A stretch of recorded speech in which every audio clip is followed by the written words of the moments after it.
compagnie Wells Fargo a décidé d'ouvrir une ligne de Boston à Québec, puis en diligence. Puis l'histoire que je vais vous conter, ça concerne un de ces conducteurs-là qui s'appelait Pete Carson. Pete Carson, il travaillait pour cette compagnie-là déjà depuis plusieurs années. Il avait tout ouvert le nord-est des États-Unis comme éclaireur. Il amenait de la marchandise pour faire grandir les villages. Puis quand il a entendu parler qu'il s'ouvrait une ligne ici, bien là, lui, il voulait avoir comme une récompense pour avoir ce chemin-là. Fait qu'ils ont donné. C'était d'ailleurs le très bon homme pour ça, parce que c'était un homme très, très chevronné dans son domaine, l'aventurier. Puis lui, avec les années, bien, il est venu qu'à connaître le chemin Gosford comme le fond de sa poche, 3 km chaque côté, d'un bord comme de l'autre. Quand il revenait de Québec, c'était l'autre bord.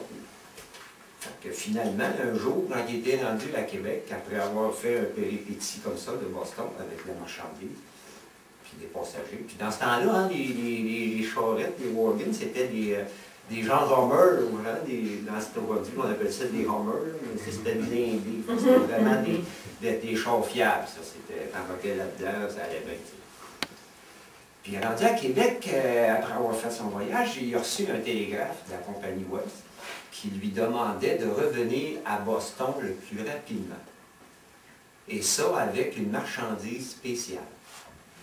Carson, c'était pas long, lui, quand il confiait une mission, ça ne traînait pas, c'était ça, parfait. On était au mois d'octobre, un peu comme aujourd'hui, ça mouillait, c'était des temps très difficiles pour rouler sur le chemin. Mais lui, il n'y a pas de tour, bon, il va. Il est parti de Québec avec la marchandise spéciale, qui en fait, la marchandise spéciale, c'était rien. C'était des boîtes de bois vides, parce qu'on avait mis des poids dedans pour faire paraître quelque chose. Puis là, lui, ça, il ne savait pas, ça. Parce que ça se tramait tout à Boston. C'est qu'à cette époque-là, la voie ferrée était déjà installée ici, mais elle desservait plus une question de transport industriel, tu sais, la chaux, puis ça ne servait pas beaucoup pour les passagers.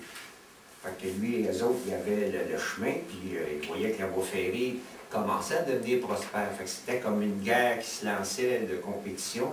Fait que lui, la compagnie à Boston avait lancé une grosse publicité comme quoi que leur circuit était les plus fiables que la voie ferrée, c'était plus sécuritaire et plus rapide. Fait qu'il avait confié cette mission-là à Pete, mais Pete ne le savait pas. Fait que là, lui s'en allait, puis lui, il savait qu'il y avait une mission, c'était de porter cette marchandise-là en deçà de 2 jours. C'était quelque chose. Fait que là, lui, il est parti quand il a roulé une couple d'heures de Québec, à son premier relais, quand il est arrivé à son premier relais, il se situait à peu près aux frontières des Bois-Francs, puis aux portes de l'Estrie, de Haut-Saint-François. Là, il y avait son relais qui était là. Quand il est arrivé là, comme je vous l'ai dit, c'était pas beau, il était peut-être fin de l'avant-midi.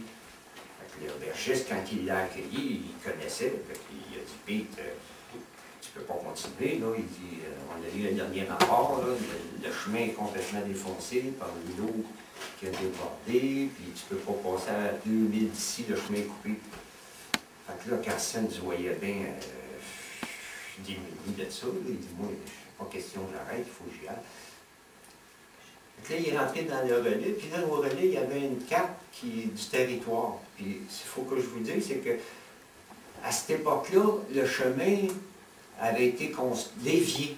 Parce que le premier itinéraire du chemin Gosford, à cet endroit-là, il passait dans un cimetière indien. C'était un cimetière où on y enterrait des chefs, des sorciers. Fait que c'était un endroit que tu ne pouvais pas profaner. Fait qu'à l'époque, quand le chemin avait passé là, ça avait déjà fait beaucoup de brasses camarades, il y avait eu des têtes coupées. Fait qu'ils ont décidé, pour régler le problème, on va dévier le chemin. Lui, il se souvenait, il n'avait pas connu ça, mais il se souvenait qu'il y avait un chemin qui passait par là. Au lieu d'être à gauche du relais, le chemin était à droite. Fait que lui, il a dit, parfait, moi je vais m'essayer là, sans le dire à personne. Il a changé les attelages de son wagon, il a pris un bon pas, puis il est parti. À partir de ce moment-là, il est parti pour ne plus jamais vu. Il est disparu, puis jamais personne n'a entendu parler. On a retrouvé son attelage. Ils ont fait des recherches. La plage, d'ailleurs, avait été ferrée ici. Amédée signait trop les farines. Ils ont trouvé la plage dans la région, pas loin.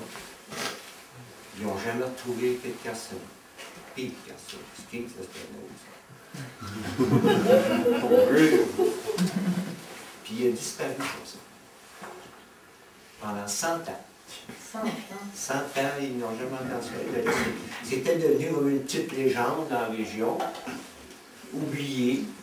Mais où ce qu'on a refait sortir ça, c'est que 100 ans plus tard, exactement, ça fait à peu près l'an 2000, le monsieur qui, lui aujourd'hui, habite ce relais-là, qui existe encore aujourd'hui, était assis dans sa chaise là, la porte ouverte. Puis il voit arriver au bout du chemin un drôle de personnage qui semblait difficilement fatigué, un costume bizarre. Le monsieur, il se demandait bien d'où ce qu'il sortait, lui. Le monsieur s'est approché, il est rentré dans le port de porte qui est ouverte. Il a accueilli, il a demandé de se reposer. Puis là, c'est là que le monsieur s'est dit, le bonhomme, il compte, c'est nomme. Puis quand lui, il ne connaît pas, il ne savait rien de tout ça. Il a tout raconté l'histoire. C'est pour ça qu'aujourd'hui, je peux vous raconter. Lui, quand il est arrivé au cimetière, il a été frappé par une sorcellerie qui l'a amené à arrêter le temps. Un peu comme dans le film, là, dans le jour de la marmotte. À tous les jours, il revenait aux mêmes choses. C'était ça qui était sa pénitence, on fait ça. Puis ça, il avait mis ça 100 ans, les sacriléges. Après 100 ans, il se revenait, lui, à la même place qu'il était parti. Tout perdu, savoir ce qu'il fait. Il ne faut pas oublier que ce monsieur-là, il n'était pas jeune. Hein? Ça, c'est arrivé, il avait 75 ans. Il avait 175 ans. Quand il a eu fini de conter son histoire, il a rendu le dernier souffle. Il est mort vers là. Il tombait en poussière. Fait que le gars, il ne savait plus quoi faire. Là, il a appelé le village, il a appelé la police. Personne ne croyait. Tout le monde était un fou, ça. Là.